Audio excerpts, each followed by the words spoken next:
d'identifier les mécanismes cérébraux pour arrêter de fumer. Nous devons prendre en compte que fumer est un acte mécanique et répétitif qui nous conditionne, surtout psychologiquement. Du contrôle de ces pulsions dépend la réussite au moment de vouloir arrêter cette habitude si nocive. Une étude récente sur les habitudes pour arrêter de fumer, publiée dans la revue JAMA Psychiatry, apporte des nouvelles importantes. Il a été révélé que la possible force ou faiblesse de nos mécanismes cérébraux d'inhibition du cerveau sert à conditionner la facilité ou la difficulté pour arrêter de fumer. Pour de nombreux fumeurs arrêter de fumer est quelque chose de très compliqué. Quelles en sont les raisons? La nicotine est le premier élément addictif, mais il y a plus encore. Le comportement automatisé pour arrêter de fumer. Fumer est un comportement automatisé et il ne peut être contrôlé et inhibé par des cheminements cérébraux précis. Ce type de circuit serait interrompu et ne fonctionne pas correctement chez de nombreux fumeurs La personne qui fume un paquet par jour de cigarettes est arrivée à faire de cette habitude quelque chose de répétitif, de mécanisé, qu'elle a besoin de faire pour une question mentale. Et cela va bien plus loin que l'addiction à la nicotine et à d'autres substances inhérentes au tabac. L'une des informations qu'apporte l'étude, c'est qu'à un moindre niveau d'oxygénation du sang dans le circuit de contrôle de l'inhibition, plus grande est la probabilité que la personne résiste à la tentation de fumer.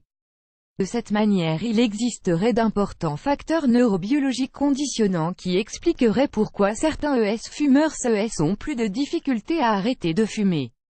Avec ces informations en main, les scientifiques analysent le possible potentiel des différents traitements, qu'ils soient pharmacologiques ou de changement de comportement. Ces thérapies auraient pour but de renforcer la communication dans le circuit du contrôle de l'inhibition des personnes fumeuses et aider ces personnes à arrêter de fumer.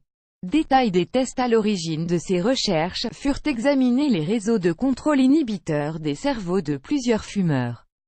Ces derniers étaient dépendants à la nicotine et s'engagèrent à essayer un programme pour arrêter de fumer sur plusieurs semaines.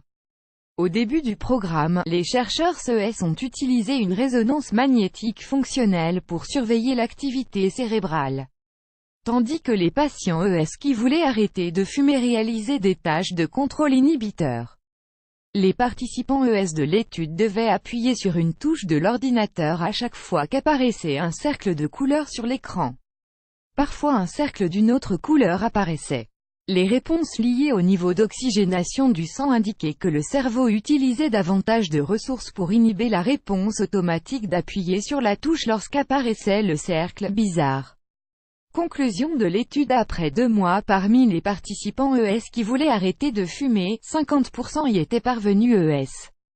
Les patients qui n'ont pas réussi à arrêter cette habitude, avaient obtenu les mêmes scores lors des épreuves de contrôle inhibiteur que ceux qui ont réussi à arrêter de fumer. Cependant, on avait l'impression que leur comportement automatisé était très fort et très assimilé. Ces preuves réaffirment que les différences biologiques peuvent aider à expliquer pourquoi certains fumeurs qui essaient d'arrêter de fumer y arrivent mieux que d'autres. Bonnes habitudes pour arrêter de fumer. La première étape pour arrêter de fumer est d'identifier ces moments où vous avez une plus grande envie de fumer. Le matin, après le déjeuner ou après des relations sexuelles. En conduisant une voiture, il est également possible de demander de l'aide à la famille, aux amis et aux collègues de travail. Il faut informer de la date du début du traitement. À ce moment, la fumeur doit se débarrasser de toutes ses cigarettes et de toute trace de tabac. De la même manière, il faut nettoyer tout ce qui sent la fumée, comme les vêtements et les meubles. Aux endroits où elle avait l'habitude d'avoir des cigarettes, elle peut mettre des bonbons, des chewing-gums ou des biscuits. C'est efficace, surtout pour les personnes très dynamiques ou nerveuses. Trouver des activités qui occupent leurs mains et gardent leur esprit diverti. Essayez avec les jeux sur téléphone portable ou les mots croisés. Un nouveau style de vie. Il faut changer les habitudes quotidiennes et les horaires. Cela est censé aider à arrêter de fumer. Par exemple, manger à des heures différentes, faire plusieurs petits repas au lieu d'un plus copieux, changer de chambre, de mobilier, etc. L'exercice est toujours positif, mais également pour arrêter de fumer. En plus de réduire l'anxiété et le stress, cela crée une sensation de bien-être physique et mental qui réduit le besoin de fumer.